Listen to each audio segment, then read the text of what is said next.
Hello, ladies and gentlemen. Oh, the Pixel, I'm here with Fogged, and we're getting ourselves ready for game one. It's just about to kick off. In fact, it's starting right now between Mudgolems and Cyber Legacy. Fogg, we just had the draft. Yeah, what do you reckon? What's sort of jumping out at you? Is looking pretty hot or looking pretty not?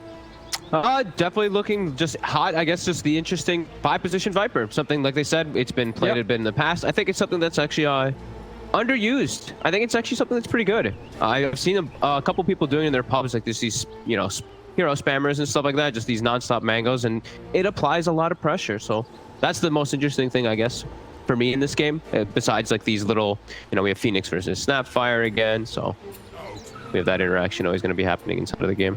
Yeah, I mean, and Viper, you know, it is going to be that great hero with the break into the Spectre. But yeah, just interesting to see how much he's going to be able to do with it from that support position. Doesn't get an early ward down in the lane. So they're actually doing the Viper as the 4, it looks like, though. I actually would have preferred... I think I would have preferred... Yeah. I know, I'm saying I would have preferred it as a 5, not the 4. Oh, and having the snap as the 4. And having the snap, yeah, okay. Okay. Well, I guess I'm wondering what the... I get both sides do give decent kill threat. On the lane, I just feel like a Viper would be more annoying for the Void Spirit Rubik than a Snapfire is. I feel like this is a little bit weaker in the lane, where I would like the Jug to have his strongest kind of combo together. Either way, should be pretty solid anyway versus that Void Spirit. 33 is going to play pretty defensively with his Dissimulate. It'll be interesting to see if this doesn't need work out for Cyber Legacy. These sort of setups. The mid lane matchup's going to have Bornea on his win range against the Magical Tiny. Yeah, in this one, I mean, I imagine we should see Magical... I mean, it depends, right? I mean, who do you sort of favour in this matchup? Is Wind Ranger able to do enough being arranged, or is it too hard to contest with the hard hits of sort of Tiny's right click?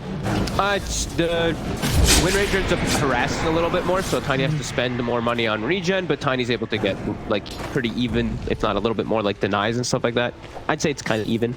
Maybe Wind Ranger comes out slightly ahead, depending on harassment. Yeah, and then so... In terms of sort of kill threat in the lane, what you would sort of say this top lane from Dire has quite a bit if they're able to catch the Rubik, but these two heroes. Yep, they should have a pretty good amount of kill threat. Not saying that the Rubik Void Spirit lane is very weak either. That's the thing, is that Void Spirit is kind of tanky, and they will always be able to harass Juggernaut, who is he's this weird laner. He's not really that strong, but he just poses kill threat sometimes. The Rubik can die, the Void Spirit, I'd say I wouldn't expect 33 to go down up here. Sure. In terms of sort of comparisons between the two safe laners, I mean, who is going to have the harder time? Skiter down on the bottom lane, Spectre, or Kuman up top on the Jug? I would be Skiter, yeah. He did prepare for it, though. He did start with double ring of regen, so he's prepared for all this harassment, so he's going to be able to tank through it anyway. But it is a strong lane, this Beastmaster Viper. Once they get like to level 3, this level 3 really kicks off the lane. Level 2 Boar plus level 2 Poison attack. That's where Pod has to actually be a little bit more careful, because Phoenix is not the strongest 5 position. I almost feel bad. Idea. Now we'll see how much space he can secure for the Spectre. And see for the builds, she'd go for that Blade Melt. It's pretty much been the commonplace build up now for Spectres now. Even regardless of what you do want to go after, if you do want to try and go for the big item, Blade Melt into the Radiance, or so that there isn't going to be space and time to do so this game. I mean, in terms of the progression for the two carries, is there a certain timing that one team is going to be a lot stronger playing towards? I mean, Cyber Legacy better kick that, you know, better like be the ones really being the aggressors in this game. Because I look at their draft, you know, you have Jug, a Beastmaster, Tiny Cores. You want to be super active in this mid game. You do not want this to slow down. So I would hope that would be Cyber Legacy with the way that they've drafted. Because it's literally all mid-game. Every single one of their heroes is just like this mid-game dominator. Not a crazy team fight coming into play, though. No, not really at all. I mean, I guess for Mudgolems, they do have the Supernova and the Haunt, and they do have 3 heroes around that have disables, right? They've got the Shackle, the Remnant, the Lift, so a lot of good ways to really control the fight underneath the egg. If they can get a good placement from Barca. Meal on top. This is the cookie. Are they going to be able to find him? Should be so with that Blade Period dash, maybe a little bit of a block there for 33 isn't enough. As Cyber Legacy are still able to make their way around the Void Spirit, finish off Milan. Very nicely done. Whenever you're able to actually get kills in the jug lane, that's when it's like, okay, this is a pretty decent jug lane. If you're not getting kills, I feel like whenever I see just like static jug lanes, it's like, this is a terrible jug lane. So that's always a good sign. Milo goes big to Philip ordering his bottle too, so it's just going to be 33 left alone. So Kuman going to be very happy this series at least, or this first game of the series. Start for him. Magical. 3 heroes on him. Top edge, yeah. Get the toss back. Down back into the river, and nothing else really to throw out at Magical, so Magical will be fine. Still got a bit of regen on as well, a couple of tangos and a fairy fire. Of course, around this 5 minutes, we expect to see him back up and try and get that rune from his own half of the map in the triangle. Yeah, pretty dead even actually in mid lane, so.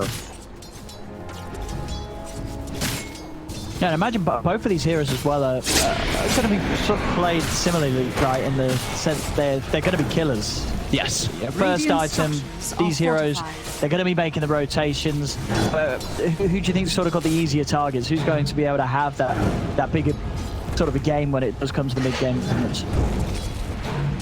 I mean, Tiny has much easier targets to straight up go for. The Wind Ranger he's versus something like a Jug, so it's always going to be a little bit harder, but he's off to a good start, so. No, take that. Power shots does have its merits. It's very strong early on. But I'd imagine that mudgolems are going to be a little bit more on the, they're much more on the passive side this game. Just, they really want to be the ones forcing the issue. They want to be the ones kind of responding. For sure, yeah. If they're able to sort of just sit back, at least not sort of get held up in the base, allow Skiter to push out and find farms this Spectre. It's going to be big. I mean, in late game, they do still have that break. Like, that break from the Viper's always going to be an issue for Skiter, but yeah, you would imagine if it does go late, he's going to have items against that. He's going to be able to get out of it. Maybe he goes the route of the BKB later on if he feels it's too hard to deal with. The thing is too that it's it's not the same as it was in the past. Of course, this was a change that happened a long time ago, but it's got a pretty long cooldown, and it is a support this time. So if he just dies, if he just gets popped in the beginning of the fight, there is no break, right? So he's going to be a lot more fragile. So Slayer has to be very aware of his positioning inside of these. So if he just dies, there's no break, and then Spectre does not look as countered as he actually is in this trap. Move there onto Slayer. CP out will save him. Does stay to the lane though. He's got the salve, so we'll be healing up. And overall, in terms of pressure on the cause, it is just Skiter that's a little bit behind, but only very hardly. I mean, you look at everybody else, it's an incredibly close opening to this game. Nobody else is really feeling any at all in these lanes. All cores are getting the ability to farm. Oop, they're going for Skiter bottom. The cookie onto the creep, though. It was not facing him. And Borning, he's here for the counter gank. I see what sort of setup he can get. He's going to run down Slayer with the focus fire. Goes for the easy one. Looks for the support.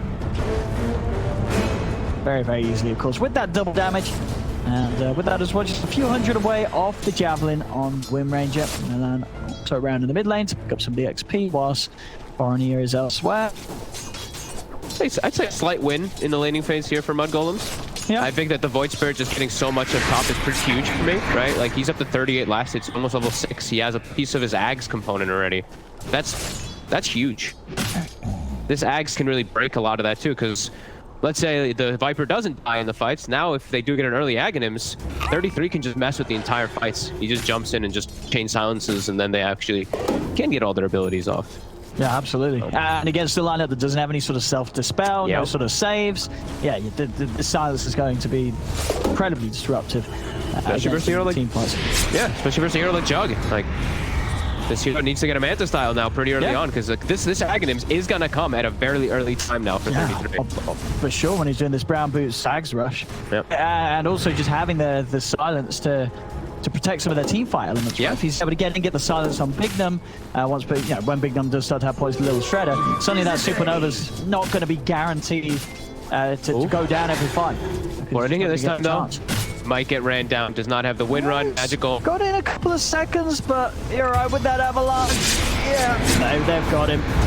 Able to get him with that final throw of the tree. Can't win run against that. Roar down bottom. They're diving in on Skiter, and with that cookie forward, he's getting low. They'll turn with the little shredder. Skiter will fall. They're able to dive and get the kill on him, and also finding faster. Kuman, he's joined the pressure down bottom. They clean up the 2 kills, And with 3 heroes off the map, they're going to get some good space to push onto this onto this bottom tier 1 tower. And, Very nice. This is exactly what you wanted to see from this lineup of Cyber Legacy. They've got to be making these moves, and that couldn't have gone any better. Tower down, 8 minutes in. I love that they do it around the book 1 timing. It's not usually a timing that you might be like, oh, you know, the book 1, it's going to come and they're going to... No, it actually ends up working really well versus that Spectre, and even versus the Phoenix, who ends up killing off one of the books and dies. Yeah, and now they have these deep aggressive wards with that tower take, and also Kuman will be playing around the bottom side toward mid, and I think they just filter toward mid.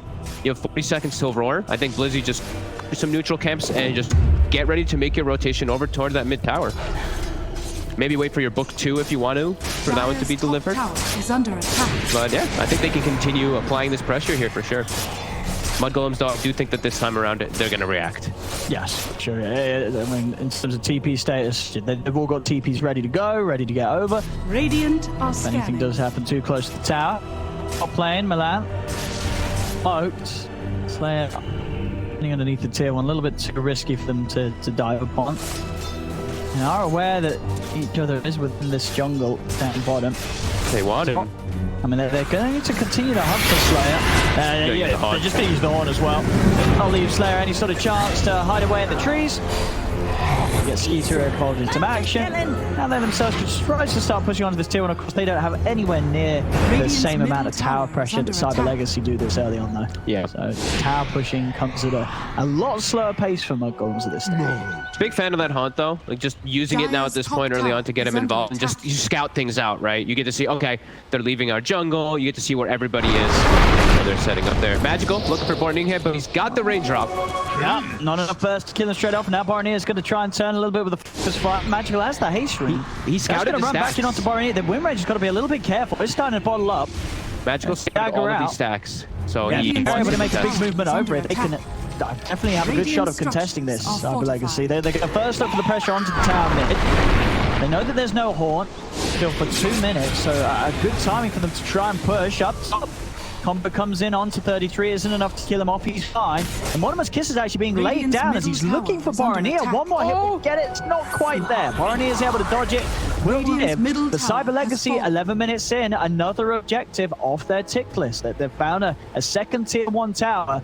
And as you said, the info there as well, there is a bit of an ancient stack going on. You're just continuing to play at a pace that the Mudgolems are certainly feeling at this stage. Yeah, I actually don't want to see Blizzy running down bottom right now. I guess he has the TP. Maybe he's going to TP up toward top. I thought that he would just go for top tower too, because they didn't have to use Roar to take the mid tower. So I thought that they were just going to keep the ball rolling, but also, maybe wanted to slow it down a little. I mean, we definitely sort of could feel how Cyber Legacy want to approach this game. I mean, how do you sort of feel about what Kuman's got queued up? He's gone for the Asher, of course, but is going to go back for the Battle Fury. How does that sort of work out for this team if they do want to try and end it quickly? Like what is it the Battle Fury is going to offer him that isn't going to sort of show that maybe they actually are happy taking it late and playing the farm game? I think the one thing he is thinking is it is a 4 protect 1 still. Like if things, this is like your just in case. You know, just in case things go wrong, just in case you get to a point where sure you are pushing every lane, you are getting involved as Kuman, you actually have a little bit of a window for yourself to make it to the late game.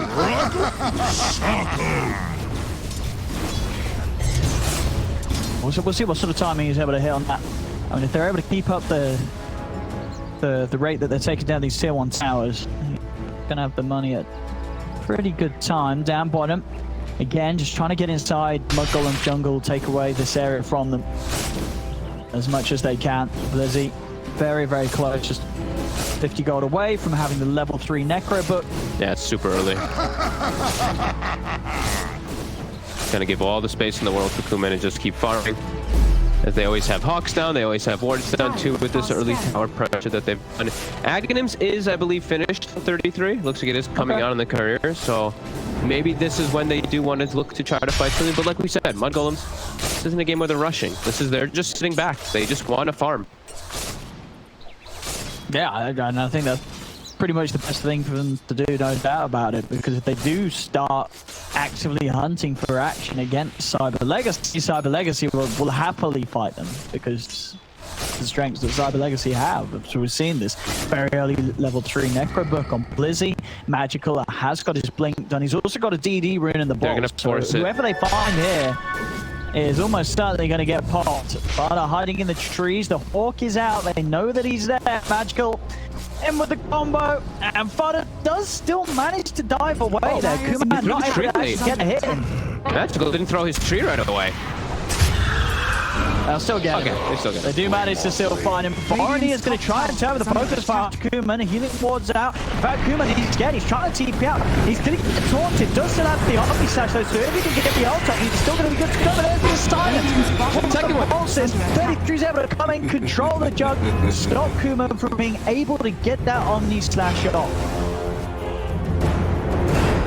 Huh. Quite a big mistake there. I mean, he mistimed his spin TP and just died because of it. Yeah, I mean, it's sort of a panic Blade Fury, right? You're getting focus fired by a Wind Ranger. Blade Fury is not really going to do anything. In fact, it's just going to hinder you. It stops you from being able to get the Omni Slash. They're chasing out. They have everybody alive. Skiter, cookie forward there by the stolen cookies on top of Blizzy. Blizzy's used the rod to try and save himself, but it's not going to keep him alive. They surround him. Blizzy will fall. Freaking Bignum. Cyber Legacy, they cannot afford these mess-ups. They need to keep things going well early on. These sort of moves where Spectre's involved as well, you know, Skiter's hanging around, just soaking up that XP and gold, while Cyber Legacy's play just falls flat on his face. That's the risk. A situation where they might just be able to, if they just played and pushed the tower normally, if they just were able to just do it as a normal setup with the book 3 with the healing ward, maybe they were able to just get the tier 2 there, or at least get a majority of damage on it. They got like 0 damage on it because of the way they actually approach that. That's super costly for them. Yeah, that's for sure. I think they just, I think Kuma's just caught straight by surprise. I mean, that was the situation as well. Boromir was on his own, and Kuma did have Omni Slash, and that's the sort of case. If he were able to just run, close the gap, and use the Omni, it would have done a lot more than that Blade Fury attempt that Kuma went for to try and keep himself safe. Bounty. I'm still holding the lead, Cyber Legacy. Make too many of those slip-ups, though. That's the exact thing that we're talking about how mudgolems is just, they're sitting back waiting for those mistakes, because a couple of those, and they know that this game's in the bag. The Spectre will eventually become the hardest carry. Golems. I mean, again, we're seeing these situations where they do get over onto Cyber Legacy's half of the map, but as you said, they're just much happier playing responsive. Rather than actually trying to push for objectives like the tier 1 tower top there. As long as they can sort of keep their tier 2s up and hold their half of the map, they're going to be in a good position, Mudgolems, despite coming out of the laning stage a few thousand gold behind Cyber Legacy. Yeah, I mean, they're just showing back. 2K behind is, I think that's perfectly fine. Only 2 towers there too, with a Spectre draft versus a Beastmaster Jug. Like, I think the Cyber Legacy needs to start kicking that pace up, and they are. They are still all sitting around bottom. They're not backing up and farming. They're at least still trying to apply that pressure, which I do like. Under attack. Looking towards this tier 2 tower that good vision. It will almost certainly be attempted to be defended by Mudgolems. As far as it's got Supernova Haunts back up in 10 seconds. So Mudgolems see a chance to get in on them, but Magical, he's going to be quick to jump. They got Under attack. Excellent burst. No Phoenix, no Supernova. You can be pretty sure that they're not going to try to hold the tier 2. So they're going pretty deep here, running them down right back up to the high ground, but it will work. Give space for Cyber Legacy to push onto this tier 2 tower. And that's probably the perfect jump at this point of the game, right, for Magical. If you could just take the Phoenix out, it's very likely that Mudgolems aren't going to try and team fight Cyber Legacy. Absolutely. That's literally the best target they have. The only hope there is that he doesn't have buyback, because I think if Fada has buyback, they might actually just be able to fight under that anyway. But with the Veil and everything, they burst him too fast, no buyback. Bit of pressure play by kill made as well. Magical. Ooh, okay. Not able to get the jump in time there. Gets caught by a Faber Bolt. Actually does still get it after the blink comes back available again. And looks like they will still fire Milans. Yeah, good persistence. Try and strike back. Shackle's shot from Boromir, but the remnants off the mark. The two of them nowhere near enough damage to fight into Magical and Slayer. He's roared. Looking pretty dead damage. Here. There is. Lizzie. A very nice catch to be found. As we can see with the wards as well from Cyber Legacy, they have managed to fully take over Radiant's middle the tower whole is jungle under really attack. of mud golems, allowing Blizzy to be able to move in and get these Dire's sort of top tower is under kills. attack. His farm, it continues to look great. The Blast is going to be online pretty soon after the Necro 3. So again, just building up to this point where they can run down lanes with the Jug. And we see there in the gold as well, those last few kills have put Cyber Legacy back on the track that they need to be able to close this game up. Yeah. And Kuman's off to a good, pretty decent timing for that Battle Fury after the Yasha. He's got one more component till it's done. Yep. So he's keeping that farm consistent.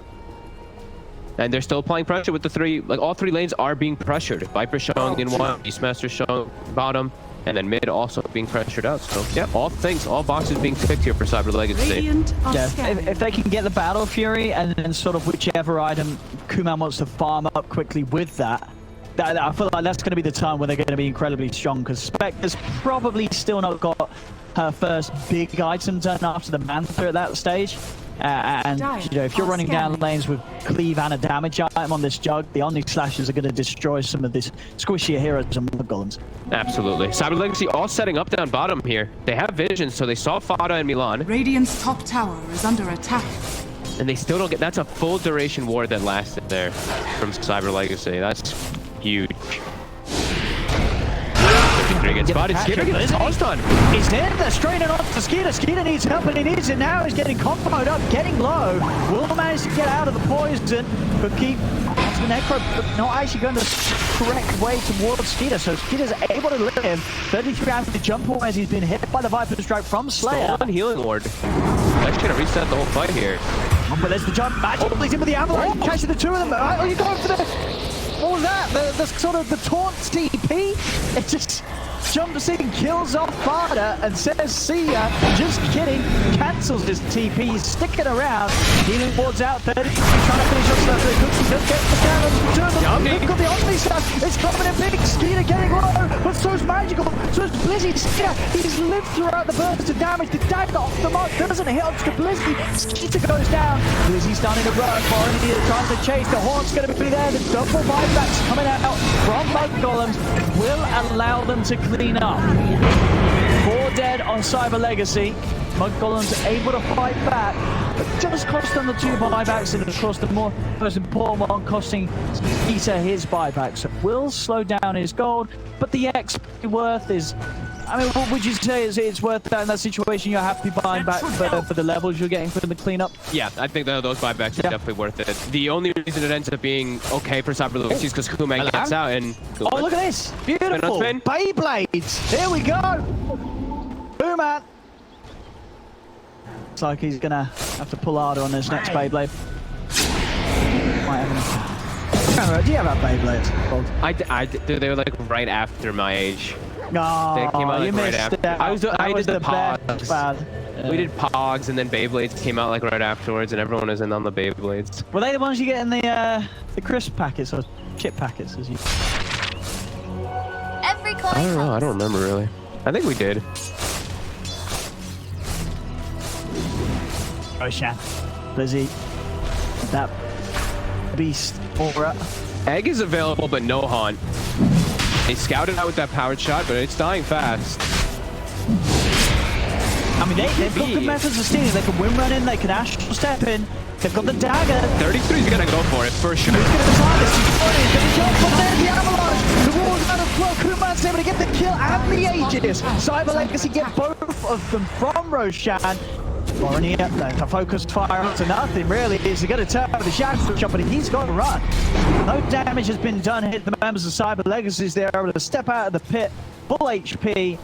And despite the commitment there from Mud Golems, they're not able to stop Cyber Legacy getting what they want.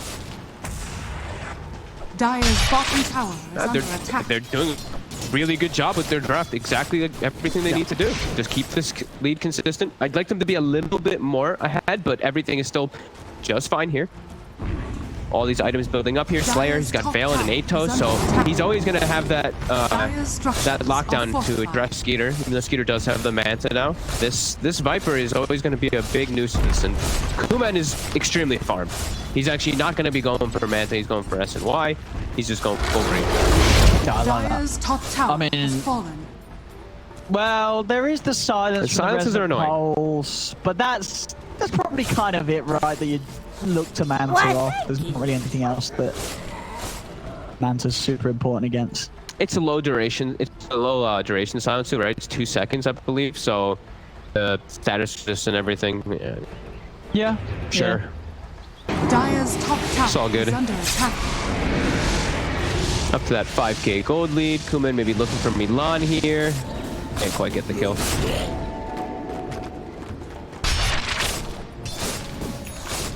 Yeah, looking really good for them right now. Yeah, that's working out. And as you said, with the farm that this Viper's got, you know, I think Slayer's going to be pretty happy with what he's been able to achieve so far this game in sort of farm. Yeah, and I've actually liked this matchup a bit, like the Jug versus the Spectre. Like in the past, I didn't really, but then when I saw, you know, we got to see that game from WePlay where Nico Baby versus, I think it was Arteezy, where he was playing the Jug versus Spectre, and the Jug just ends up dominating the Spectre in the later stages. This matchup is actually interesting because of how Omni and your Swift Slash works. You don't have to worry about dispersion at all. Yeah, absolutely. Kind of If it gets to the point where Kuman gets tags, yeah, it's such an excellent aghanims. I mean, it's essentially, it lasts less than an Omni Slash, but at the end of the day, you've got to imagine, you know, your normal Omni Slash in these games Radiant like structures never are really fortified. lasts the full duration. Someone's going to Dire's break middle it. tower So is under attack. it's effectively, it is your ultimate. It doesn't matter that it doesn't have the potential to go longer, because normally just that quick burst is more than enough to just Radiant's do top insane amounts of tower has damage. fallen. Yeah. Look how farmed he is. Yeah, this Battle Fury 100% build working for him this game. Top tower There it is, is yeah. under attack. Dire's bottom There's tower some really is good under timings. attack. And you're just going to go straight for the Ags after it. Dire's structures are fortified. After this S&Y Battle Fury. Okay, I'm cool with that. I saw he was debating about the Basher. Dire's I'm glad that he's bottom actually just tower is committed under for this attack. antagonist, because I think this is their timing. I think that they can actually just look to really Radiant's middle tower is solidify under their win in this attack. game now in the next few moments. This is where you start taking some of the base. Structures are Yep. fortified. So, I mean, in terms of the farmer Skiter, he's got the Blade Mail and the first ulti with the Skadi, but still not the full Skadi. That's still a while away. So definitely still at a point in this game where Dire's bottom tower the is under timings for attack. Cyber Legacy have been hit a little better than that of the Spectre lineup. Mudgolems need to hold this game off for a little longer if they want Skiter to really have power as a character.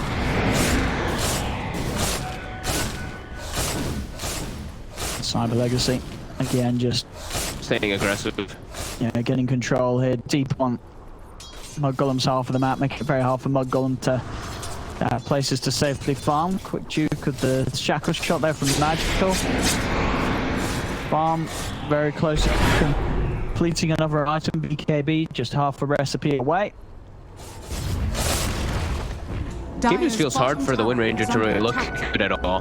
This is one of those games where it's like this death ball is coming and boarding. It's just he's just a power shot in most situations. Even though he's 4-1 and 2, it's like he's having a good game, but the way that the lineup works, just Cyber Legacy's group up, Yeah. makes Wind Ranger just not look like she's contributing too much right now.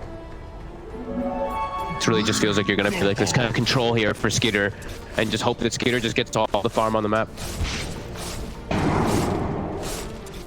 They need that Skadi done before the next fight. Yeah. Really, otherwise it's just going to feel a little underwhelming from the Spectre. It's so scary for them because like they lost a lot of map control in these last few moments, and they just have like no vision because this book 3 just goes out taking all their wards. There's just the one ward they have on that bottom side.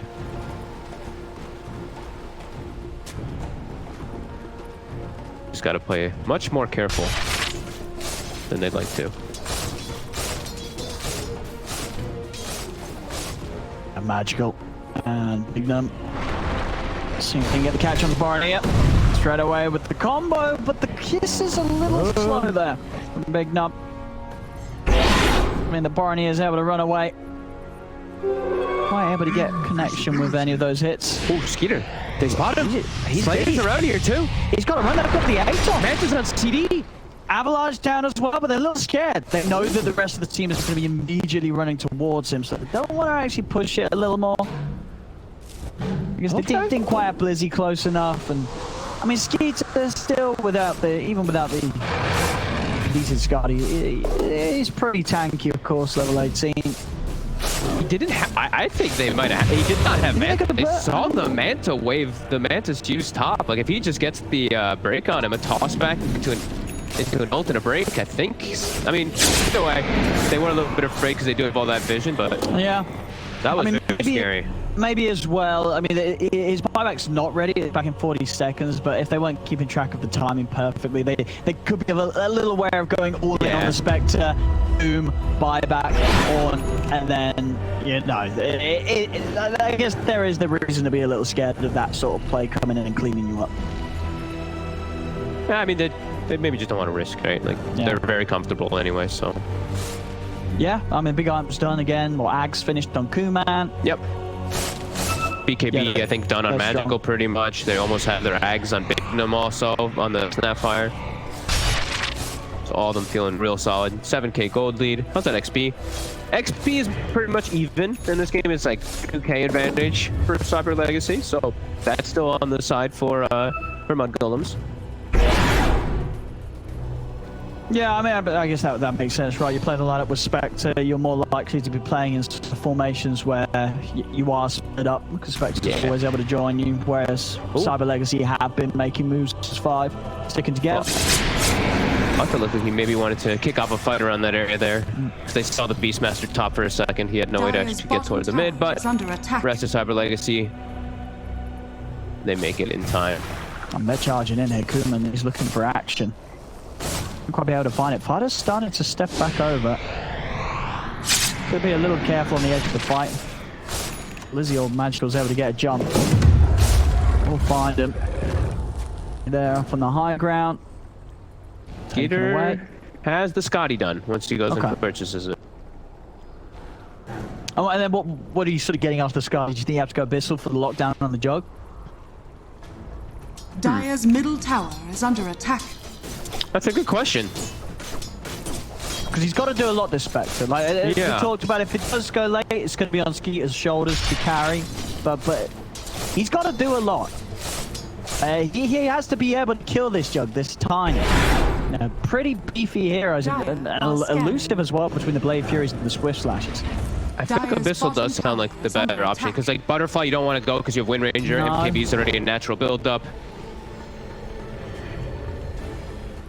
Yeah, that's true. He's out with the Golden Cape TP. They won't be able to find him. Milan. He's trying and he's out. Swift Slash and Blade Fury won't quite do it. I can't believe he survives the Swift Slash like that, right? It's an Orbit Destruction Swift Slash this time. Did he use, I guess he just must not have got too many crits in that. Yeah, did he any at all? I don't know. Maybe he just got the one. Oh, you know what? It's the Ring of Aquila. It's because he has the Ring of Aquila on Milan. Extra bit of armor. A little bit of armor. Difference.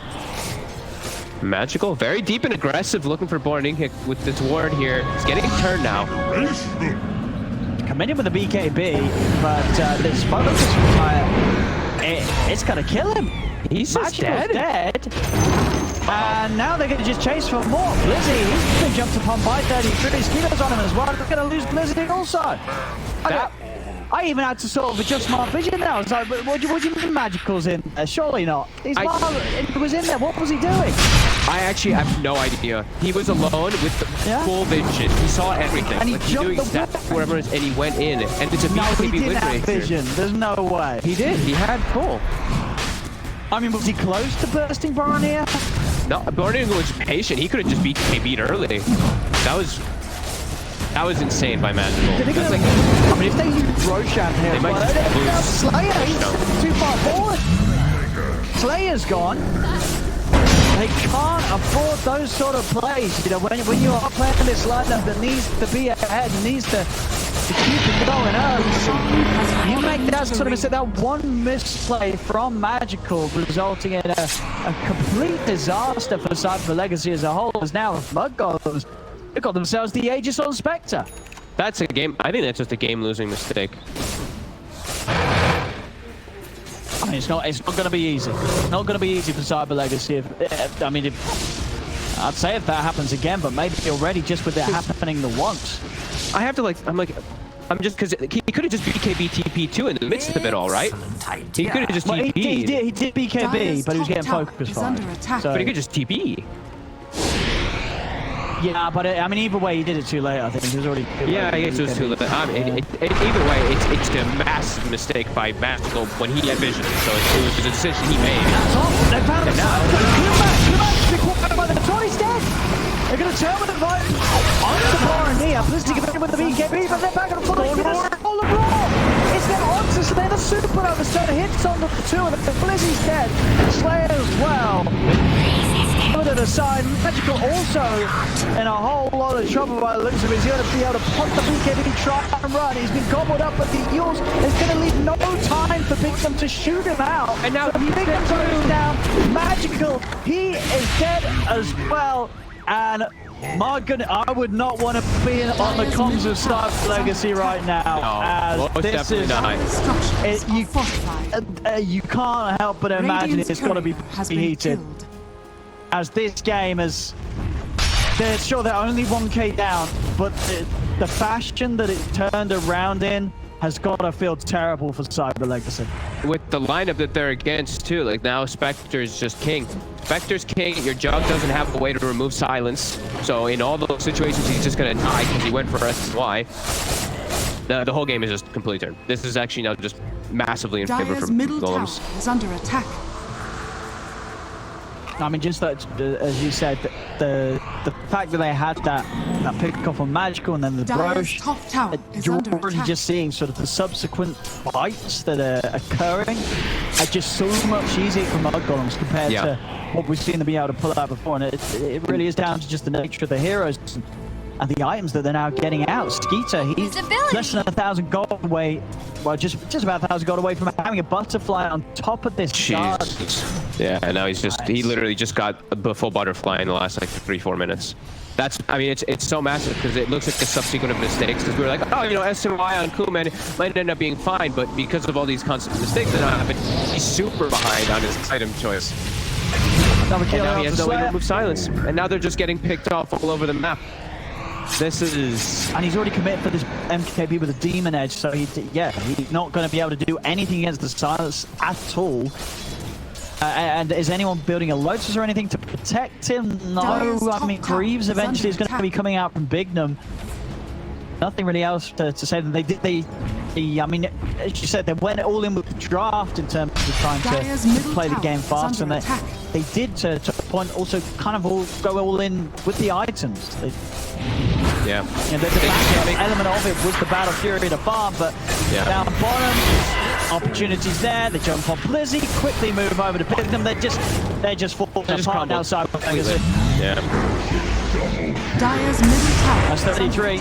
He's time with Magical. Magical, very deep though. Then I they can really commit to this. They're going to try for it. I mean, Magical's had to put the BKB Roars out. Again, another use for Stolen Roar Primaland. The healing ward is keeping the tiny safe, but Magical's BKB is about to wear off. Skiter's diving in. He has the Aegis. He's ready for a second round. He might not even need his second round, as he's going to be able to stay alive thanks to the heals of the Fada. He'll get the grab onto Slayer. Skiter survives. 33 diving over the Astral Step buildings on the Legacy side of things, as this game is over. And wow, that is I mean, good luck getting ready for game 2 after that sort of a loss. That was rough.